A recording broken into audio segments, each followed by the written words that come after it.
on phone and what's good, gang, stuff like that. That's how we talk in my city. But at the same time, is you really look at these people as your family. Right, so I'm saying that to give you the perspective of Mello Buckzz. You know, she's a young goddess from that area, but she grew up in the area. It's hard. That's a hard area. That's a hard part of the state. That's a hard part of Chicago. You know what I'm saying? That's a tough area. So growing up in that area, she's affiliated with this neighborhood. That they had a lot of people come kill people in her neighborhood. You know what I'm saying? They've been at war for years in her neighborhood. So of course she's gonna be affiliated with that area. Of course she's going to, when she make her music, she gonna talk about what she saw growing up. She gonna speak about her story. She's just telling her story. So I know on the outside it comes off like, damn, this female, she's all she talk about is gang banging and violence and killing people and shooting people.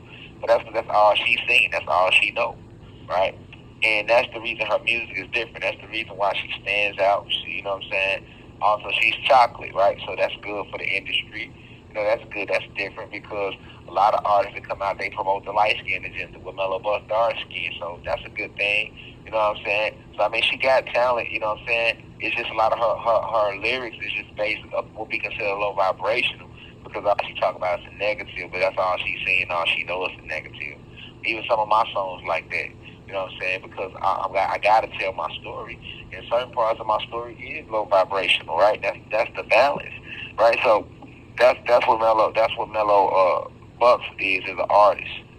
And she's basically received a lot of acclaim as an artist for doing this. You know what I'm saying? She's received a lot of acclaim as an artist for doing this. So the last 2 years, she's gotten bigger and bigger and bigger to the point where she even did a record with Lotto. You know, everybody know Lotto, the famous rapper from Atlanta. You know, so Mello Buckzz is not an internationally known artist just yet. However, she does have a nice local following, and she's getting a national buzz building. So I'm pretty sure record labels scouting her out. She got a lot of videos that do millions of views. Like I say, she has one of her biggest features to date is a song she did with Lotto. See what I'm saying? So if she can get Lotto on a song, then you know where she's going in her trajectory as an artist. And like I say, her music is different. You know what I'm saying? But she's from the hood. She's from the streets. You know what I'm saying? She just caught a case not too long ago because she beat some chicks up in Chicago. You know what I'm saying? She was on an ankle monitor for a minute. You know what I'm saying? And you know, she was on an ankle monitor almost a year.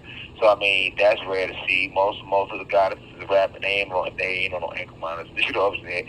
They just promote the sexuality. So I mean, the good thing is she promotes a little sexuality, but it's minuscule. She promotes more violence in her music, right? You know, which is why some people don't like her, right? But she's just telling her story. She's just telling the story. So I said it to say this is who Mello Buckzz is, all right? You have 1 minute left. And she's built a nice buzz in Chicago and in the country, you know what I'm saying, to where labels is scouting her out. Major artists like Lotto want to work with her. She's from a hood in Chicago with a lot of claim, with a lot of clout. So in my city, that means to get that clout, you know, your neighborhood got to be doing involved in a lot of murders, and that's the neighborhood she's from. So she's from a neighborhood with a lot of clout, you know what I'm saying, and she has a neighborhood backing her. You know, G Herbo backs her. You know what I'm saying? He's literally from the same neighborhood. You know, so you see her associated with the 150 Dream Team, which is G Herbo label and movement. You know what I'm saying? But they all from No Limit. You know what I'm saying? But they got a lot of what we like to call opposition and rival gangs and stuff like that because there's a lot that go on in the area. You know what I'm saying? So I said it to say this is who Mello Buckzz is once again. You know what I'm saying? She's an artist involved with that lifestyle. Thank you for using Securus. All right, yeah, sorry about that. So we back. But I was basically giving y'all a synopsis, you know, a quick understanding of who Mello Buckzz, who Mello to who Mello Buckzz is. You know what I'm saying? She's a very violent artist with her lyrics, but she's from the hood. She's from the streets. You know, and all the people she grew up with, they real killers and real gang members over there. You know what I'm saying? And everybody in Chicago know that. I'm not telling y'all nothing nobody in Chicago don't know, nothing that they not already spoke about. All right, so why am I saying all this? Because I need the listener right now to know who the goddess Mello Buckzz is, because you might see her name on the thumbnail and you might not know who that is, right? But you need to know who she is because it's going to lead up to this mass shooting, right? So on July 3rd, she was having an album release party. Like I say, she's an artist, so she had an album release party, and she threw it like in the downtown section. And the crazy thing about it is, she threw her album release party in my area. You know what I'm saying? That area where her album release party was at on Chicago Avenue, LaSalle over there. I literally went to church in that area. Like, that's my neighborhood area. Like, that's on the same street where we went to church at my entire life. We went to Union Baptist Church. I was baptized at 8. You know, I've spoke on this in my past live lectures where when I was younger, I grew up just like most of us because, you know, they lied to us about who we are and they forced Christianity on our species. So most black households, we grow up, you know, being Christian. And, of course, you know, back in the 80s and 90s, you know what I'm saying, because I landed in the 80s. So, you know, I grew up in the 90s. In the 90s, church was huge. Church was big, you know what I'm saying? We just not starting to get away from church in 2020. You know what I'm saying? Because the truth is coming out about who we are spiritually. But back in the 90s, you couldn't say nothing bad about no motherfucking church. Black folks would kick your whole ass and son about some church, about some Jesus. You know what I'm saying? So I say that to say, yeah, in the 90s, the church that I went to, that my grandma had been going to 50 years, my mom grew up in that church. My auntie was a Sunday school teacher in that church. It's right there on Chicago Avenue. Well, right on that street, literally right around the corner, is where Mello Buckzz had her album release party at. And when she had this album release party, it was July 3rd. So that would be the day before the 4th. Well, one thing about Chicago, July 3rd and stuff like that, we used to have these big gatherings downtown Chicago at the Taste of Chicago, and the whole city would come out. But the Taste of Chicago kind of slowed down because, like, around, 2008, it was a tradition in Chicago, but around 2008, 2009, people started getting killed at the Taste of Chicago. On top of that, they started charging people to get in, so that killed the whole tradition. Like, when I grew up in Chicago, you went to the Taste. You know what I'm saying? Like, that was a tradition. When I say the whole city went, the whole city was at the Taste of Chicago, which is downtown in Grant Park.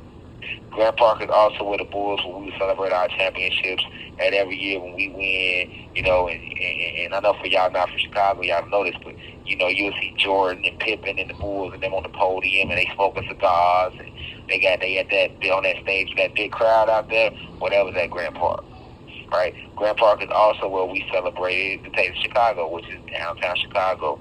And the Taste of Chicago, real quick, just so to fill you in on what it is. The Taste of Chicago is basically a festival where you go there and they got all these different upcoming upstart restaurants. They got their tents and they cooking their food. You go tent to tent tasting different food.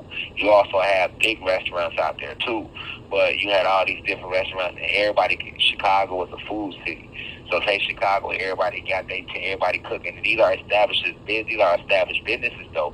But you come into the Taste, you know what I'm saying? It used to be free to get in. You walk around, you buy souvenirs, you buy stuff, you taste different food. That's why it's called the Taste of Chicago.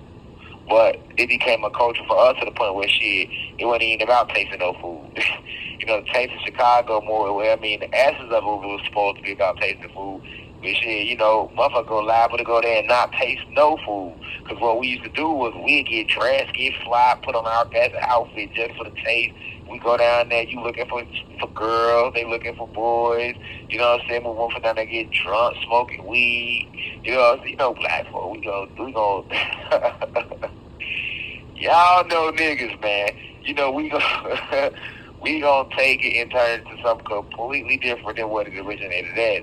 But the Taste Chicago was a beautiful thing, though, Cosby family. I ain't gonna lie, it was a beautiful thing. I got some of my best memories going to the Taste. Like I say, it was the culture in Chicago.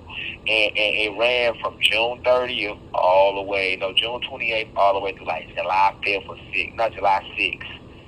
But the best day to go was always July 3rd. So this made me bring this up because July 3rd is when she had her release party. The best day used to go to the Taste of Chicago used to be July 3rd. Why? Because that night at midnight, they do this huge firework display downtown Chicago. You got the Buckingham Fountain right there, which is this huge, tall fountain. If you don't know what that is, it's actually a monument and a tourist attraction downtown Chicago. We had a lot of monuments, but that's one of Buckingham Fountain.